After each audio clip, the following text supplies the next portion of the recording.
Do I brag about her? No, brag about her. Tell us about her. Tell us about her? Tell you about her? She's wonderful. All right. Well, the funny thing is, I've been talking about her, but audiences don't really like to hear about your family. They don't want to hear about that you're happy. They don't want to... Well, look, you guys have walked over here sitting on these comfortable upholstered chairs. So maybe you're interested, but I've talked to my audiences, and they just go silent. They just phase out. They don't want to hear about it. They want, you know, complain about America some more. Sing another song. They don't want to hear about my child. Okay, I'll tell you.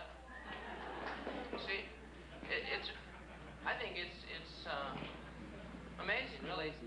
I met her in 1969 up at a camp. I was singing, and she was on the staff. I didn't even notice her then, but she'd stick her head out every once in a while when I was talking to people, and she heard me talking about a personal relationship with God, and she thought, who does this guy think he is? He doesn't know God.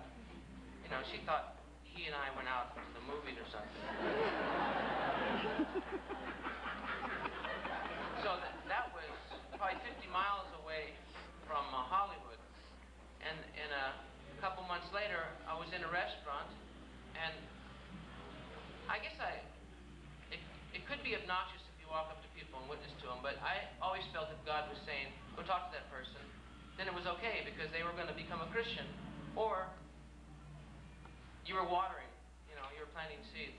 Like, I talked to Randy Stonehill for a year before he became a Christian. My sister introduced him to me. He wanted to go out with her, and she didn't like him.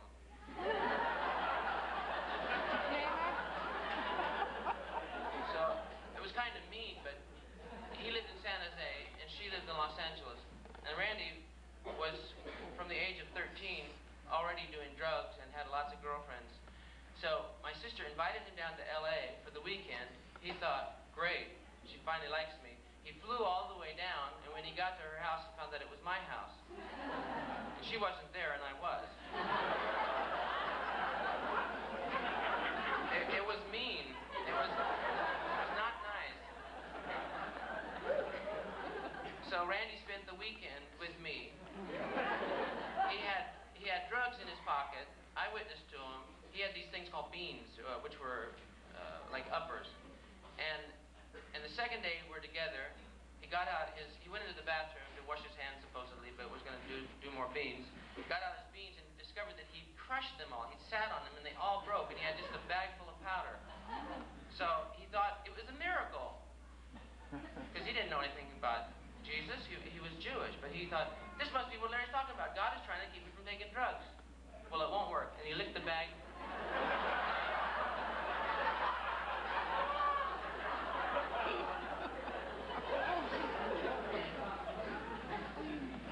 So he was high for a little while longer, but the next day was Easter Sunday. So he went to church with me, and it was like 7 o'clock in the morning. It was Easter, sunrise service. And so he didn't have any more powder. He was straight, and he sat there and he heard the gospel, and he didn't like it. It really bothered him because he thought it was true. But he thought, I can't be a Christian. I got to go back to school for one more year. So he told me, look, I'll become a Christian next year. I just can't do it this year. So he went back to school and did the same old stuff he'd been doing. And then got this idea that since I was on Capitol, if he came down and was my friend, he could get on Capitol. So he hitchhiked down to LA with somebody, showed up at my doorstep. I didn't know he was coming. I didn't ask him to. And he said, I'm here. And he comes in the house.